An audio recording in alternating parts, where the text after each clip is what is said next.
Hello everyone, my name is Gaurav and I am quant faculty teaching from last 5 years and I am teaching for banking and SSC aspirants. So today we shall be discussing a question of mixture and alligation and this is a repeated question of banking and SSC. So इसमें हमें ये देखना है कि इस question को हम लोग कितने जल्दी सॉल्व कर सकते हैं। तो पहले उसको क्वेश्चन को समझना पड़ेगा।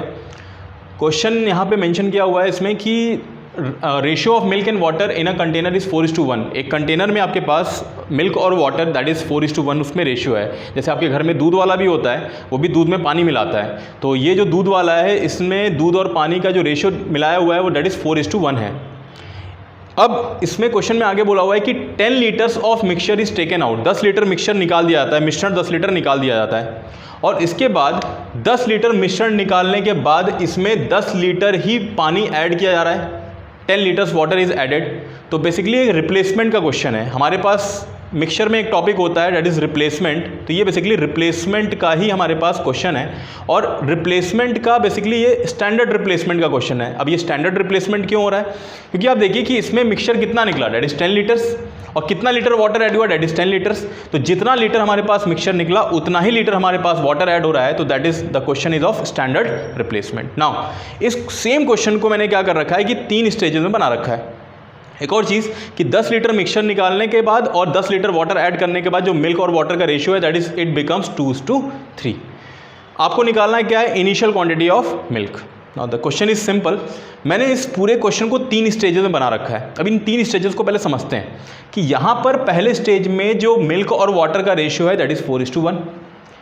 पहले स्टेज से सेकंड स्टेज आने में बेसिकली हो क्या रहा है? 10 litres of mixture is taken out, यानी रिडक्शन हो रहा है। तो हमारे पास यहाँ पे हो गया रिडक्शन। रिडक्शन कितने लीटर का हो गया? दैट इज 10 लीटर हमारे पास मिक्सचर निकल गया। अगर यहाँ पे 10 लीटर मिक्सचर निकल गया तो अब देखा जाए कि सेकंड स्टेप से थर्ड स्टेप आने में हमारे पास हो रहा है यहाँ पे एडिशन।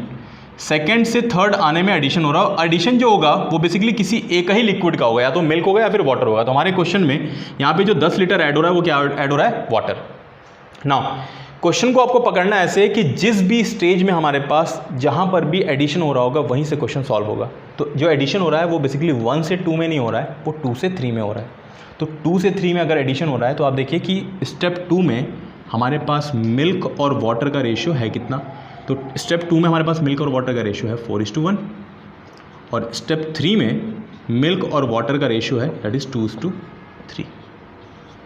अगर आप देखिए स्टेप 2 और स्टेप 3 में तो हमारे पास 10 लीटर जो ऐड हुआ है वो बेसिकली ऐड क्या हुआ है? That is water is being added. Water add किया गया है। अगर वाटर ऐड किया गया तो सिंपल सी बात है मिल्क की क्वांटिटी क्या होगी? हमारे पास सेम होगी। मिल्क की क्वांटिटी सेम होगी तो सिंपल सी बात है अगर यहाँ पे 4 यूनिट है, यहाँ पे 2 यूनिट है तो इनको सेम बनाना पड़ेगा हमें। इसको सेम बनाने के लिए, इसको 4 बनाने के लिए हम लोग क्या करेंगे कि स्टेप 3 में मिल्क को सेम बनाने के लिए हम लोग उसको 4 बनाना है तो हम लोग 2 से मल्टीप्लाई कर सकते हैं। अगर हम लोग इसको 2 से मल्टीप्लाई कर देंगे तो दिस विल बिकम कितना? 4:6। एक और चीज़ हमें देखना है कि अगर यहाँ पे 10 लीटर निकाल के 10 लीटर ऐड किया गया है तो स्टेप 3 और स्टेप 1 का जो टोटल क्वांटिटी रहेगा वो कितना रहेगा? सेम रहेगा। एक और चीज़ कि हम लोग देखा जाए कि अगर यहाँ पर मिल्क का हमने यूनिट्स को सेम कर दिया तो स्टेप 2 से स्टेप 3 वाटर कितना यूनिट ऐड हो रहा है? That is 5 units. अगर स्टेप 2 से स्टेप 3 हमारे पास 5 यूनिट ऐड हो रहा है तो दिस 5 यूनिट का ही जो मान रहेगा वो कितने के बराबर बनेगा? Water being added is 10 litres तो 5 यूनिट रहेगा वो कितने के बराबर? 10 लीटर्स के बराबर। अब एक चीज़ देखिए कि स्टेप 3 में बेसिकली हमारे पास मिल्क और वाटर है वो कितना यूनिट्स है? That is 4 and 6। 4 और 6 मिला के कितना हो गया? 10 यूनिट्स। अगर 5 यूनिट का मान 10 लीटर है तो 10 यूनिट्स का वैल्यू कितना आएगा हमारे पास? That is 20 litre. और ये जो रहेगा स्टेप 3 या फिर स्टेप 1 का टोटल रहेगा। स्टेप 3 का टोटल अगर 20 लीटर आ गया तो स्टेप 1 का भी जो टोटल यूनिट आएगा, टोटल क्वांटिटी आएगा दैट इज़ 20 लीटर्स। अब पूछा हुआ है कि इनिशियल क्वांटिटी ऑफ मिल्क निकालना है हमें। तो 20 लीटर हमारे पास अगर स्टेप 1 है जिसको हमें 4:1 रेशियो में डिवाइड करना है तो हमारे पास मिल्क बेसिकली जो इनिशियल रहेगा it will become milk equals to 4/5 multiplied by 20। This is 5 4s and 4 4s that is 16 litre. तो आपने देखा कि क्वेश्चन को हमने पहले कैसे समझा और जहाँ पर भी एडिशन प्रोसेस यूज़ हो रहा था वहीं पर हमने टेक्निक को यूज़ करके क्वेश्चन को सॉल्व कर दिया। और हमने बेसिकली किया क्या है? मिल्क के यूनिट को सेम किया हुआ है और वाटर कितना यूनिट ऐड हो रहा था? 5 और यही 5 यूनिट जो था वो 10 लीटर के बराबर हो गया। Why this question is of standard replacement, क्योंकि जितना मिक्सचर निकला था उतना ही लीटर हमने वाटर मिलाया हुआ है। तो बेसिकली अगर ये दोनों यूनिट्स, अगर दोनों क्वांटिटी अगर डिफरेंट होती तो स्टैंडर्ड रिप्लेसमेंट ये नहीं कहलाता।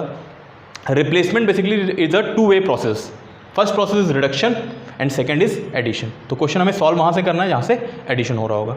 And your final answer for this question is 16 litres. आइए कुछ सिमिलर टाइप ऑफ क्वेश्चन देखते हैं, नेक्स्ट क्वेश्चन पे पढ़ते हैं। तो ये क्वेश्चन मैंने बस एक डेटा डिफरेंट किया हुआ है इसमें, बाकी क्वेश्चन का पूरा अर्थ सेम है कि हमारे पास ए और बी दो मिक्सचर हैं एक कंटेनर में, जहाँ पर रेशो दिया हुआ है 7:5। तो मैं एक काम करता हूँ कि साथ ही साथ मैं डायग्राम बनाता चलता हूँ इसमें, कि इस क्वेश्चन को रिप्लेसमेंट को मैं 3 स्टेजेस में बना रहा हूँ। दैट इज़ ए और बी का रेशियो हमारे पास इनिशियल में दिया हुआ है, दैट इज़ 7:5। 7:5 रेशियो है। नाउ आपके पास 9 लीटर्स मिक्सचर आपके पास निकाल दिया गया। 9 litre mixture is taken out. तो आप देखिए कभी भी मिक्सचर को निकाला जाता है तो हमारे पास कॉन्सेंट्रेशन में कोई चेंज नहीं आता है, तो यानी ए और बी का जो रेशियो यहाँ पर भी रहेगा दैट इज़ 7:5 रहेगा। ये हमारे पास स्टेप 1 है, ये हमारे पास स्टेप 2 है। देखने की बात ये है कि यहाँ पे हमने कितना लीटर्स निकाला हुआ है, दैट इज़ 9 लीटर्स। तो अगर यहाँ पे 9 लीटर मिक्सचर निकला हुआ है, 9 लीटर मिक्सचर हमारे पास निकाला गया है, तो ये जो स्टेप है, स्टेप 1 से स्टेप 2 आने में हमारे पास हो रहा है reduction. Next 9 litres of liquid B is added, जिसके ऐड होने की वजह से हमारे पास ये रेशियो चेंज हो रहा है, दैट इज 7:9। नाउ 9 लीटर्स हमारे पास लिक्विड बी ऐड हो गया, 9 लीटर्स लिक्विड बी ऐड किया गया, तो अभी हमारे पास ये हो रहा है यहाँ पे एडिशन। नाउ अब हमारे पास ये जो कंटेनर होगा इसमें अब रेशियो चेंज होगा, तो जहाँ पर भी एडिशन होगा वहीं पर रेशियो चेंज होता है। तो अब जो रेशियो होगा वो हमारे पास कितना हो गया, दैट इज 7:9। ये रेशियो हो गया 7:9। नाउ अब एक चीज़ देखिए कि हमने जो भी टेक्निक सीखा था, कि हमने ये सीखा था कि हम लोग वहाँ पर क्वेश्चन की टेक्निक लगाते हैं जहाँ पर एडिशन फेज़ होता है। एडिशन फेज़ हो रहा है 2 से 3 के बीच में।